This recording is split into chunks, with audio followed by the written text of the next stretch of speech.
Hello, I'm Sebastian. Welcome to 9R Trees podcast. Today, I will summarize and review the book. Wealth, Poverty, and Politics is Thomas Sowell's wide-ranging examination of why some groups, regions, and nations become more prosperous than others, and why poverty proves so persistent despite good intentions and ambitious policies. Instead of treating economic outcomes as simple moral scorecards, Sowell emphasizes how history, geography, culture, and institutions shape incentives and constraints over long periods of time. The book challenges popular narratives that attribute disparities primarily to exploitation or discrimination, arguing that many differences in income and development arise from complex, interacting factors that are often ignored in political debate. Drawing on comparative examples across countries and eras, Sowell critiques explanations that rely on single causes and highlights the unintended consequences of policies designed to equalize outcomes. Readers can expect a direct, data-oriented approach that presses for careful definitions, measurable evidence, and a willingness to separate emotional appeals from causal analysis. I will give you key takeaways from this book. Firstly, geography, resources, and the uneven starting line. A central theme is that material outcomes are heavily influenced by physical and environmental constraints long before politics enters the picture. Sowell emphasizes how navigable waterways, climate, soil quality, disease burdens, and proximity to trade routes can raise or lower the cost of producing goods and moving them to markets. These advantages compound over time as regions with lower transaction costs attract capital, specialized labor, and knowledge networks. He also draws attention to the limits of natural resources as a simple explanation. Resource wealth can be a benefit, but it can also distort incentives, encourage rent-seeking, and reduce the urgency of building broad productive capacity. By focusing on geography and logistics, the book pushes readers to reconsider claims that differences in national income are primarily the product of modern political choices. The practical takeaway is that comparisons across places must account for the underlying cost structure of doing business and building infrastructure. Development strategies that ignore these fundamentals often disappoint because they treat prosperity as a switch that can be flipped by legislation or aid, rather than as a long-run accumulation of capabilities that respond to real-world constraints. Secondly, culture, human capital, and the transmission of skills. Another major topic is how cultural patterns and human capital formation affect economic performance. Sowell discusses how attitudes toward education, time horizons, savings, family structure, and work routines can influence productivity and social mobility.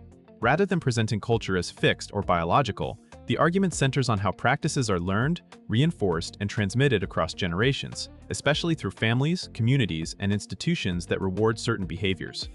Differences in literacy, numeracy, occupational skills, and entrepreneurship are presented as important drivers of group outcomes, often predating a particular policy regime.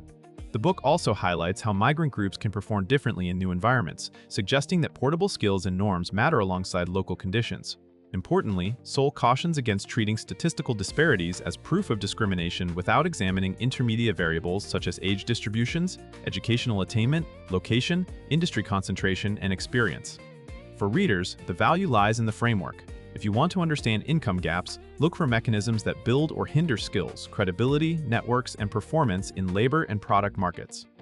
Policies that neglect these mechanisms may change headlines without improving underlying capacity. Thirdly, institutions, incentives, and the rules of the game. Sowell places institutions at the center of long-term prosperity, focusing on how laws and governance shape incentives to invest, innovate, and cooperate. Property rights, contract enforcement, stable money, predictable regulation, and limitations on corruption reduce uncertainty and make long-horizon planning possible. When institutions reward productive effort and penalize predation, resources flow toward enterprise and experimentation. Resources flow toward enterprise and experimentation. When institutions do the opposite, talent is diverted into rent-seeking, political influence, or black markets. The book critiques the assumption that intentions are an adequate guide to policy quality, arguing that incentives and constraints drive outcomes more reliably than official rhetoric. It also stresses that institutional performance varies across time and place, and that copying the visible features of successful systems without their underlying norms and enforcement capacity can fail. Readers are encouraged to evaluate policies by asking concrete questions: what behaviors are being rewarded, what costs are being imposed, and what trade-offs are being hidden. This institutional lens also reframes debates about inequality by suggesting that the same policy can help one group while harming another, depending on how it changes the payoff to education, work, hiring, and investment. Fourthly, rethinking discrimination, exploitation, and one-cause stories. A recurring argument is that popular explanations for wealth and poverty often rely on one dominant cause, especially discrimination or exploitation, and that such stories can oversimplify reality. Sowell does not deny that discrimination has existed and can be consequential, but he pushes for careful causal reasoning and attention to comparative evidence. Differences in outcomes may reflect varying average ages, geographic concentration, educational pathways, or occupational choices, and these factors can be mistaken for direct effects of bias. The book also examines how group disparities can persist even when legal barriers fall, because skills, networks, and capital accumulate unevenly and take time to build. By broadening the causal map, Sowell challenges readers to distinguish between moral condemnation and empirical explanation. This matters for policy because misdiagnosing causes leads to interventions that may be symbolic, politically useful, or emotionally satisfying while leaving root drivers untouched. The analytical habit promoted here is to ask what measurable change would be expected if a proposed cause were dominant, and whether the data across different settings supports that expectation. The result is a more disciplined approach to debates that are often driven by slogans rather than mechanisms.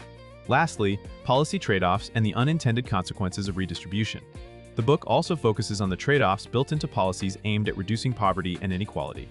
Sowell argues that programs designed to help can change incentives in ways that reduce employment, weaken skill acquisition, or encourage dependency, especially when benefits decline sharply as earnings rise. He emphasizes that measured equality is not the same as broad well-being, and that policies must be judged by outcomes over time rather than immediate redistribution. Another aspect is the political economy of anti-poverty efforts.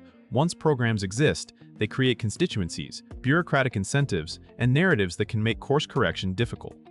Sowell also critiques the tendency to treat income distribution as a static picture rather than a dynamic process where individuals and households move across categories over a lifetime. From this perspective, the key question is not only who has what today, but how policies affect mobility, investment in human capital, and the formation of stable, productive institutions. For readers, this topic provides a checklist for evaluating proposals. Consider behavioral responses, administrative realities, time horizons, and what is being sacrificed to gain an apparent improvement in a single metric. In conclusion, this book is best suited for readers who want a rigorous, comparative way to think about prosperity and hardship, including students of economics and public policy, journalists, business leaders, and voters tired of simplistic explanations. It will also appeal to anyone willing to examine uncomfortable trade-offs and to separate intentions from results. The main benefit is intellectual clarity. Sowell offers a framework for asking better questions about causation, measurement, and incentives, so that discussions of inequality do not collapse into slogans. That shift can improve a reader's life by making them more discerning about policy claims, more realistic about what can change quickly, and more attentive to long-run factors such as skills, institutions, and social norms. Compared with similar books that focus narrowly on redistribution or on a single historical grievance, this one stands out for its insistence on multiple interacting causes and for its broad use of comparisons across groups and countries. Even readers who disagree will find a useful discipline in its demand for evidence, definitions, and attention to unintended consequences, making it a worthwhile purchase for building a durable understanding of wealth and poverty debates. If you would like to support Thomas Sowell, you can buy the book through the Amazon link I've provided in the podcast description.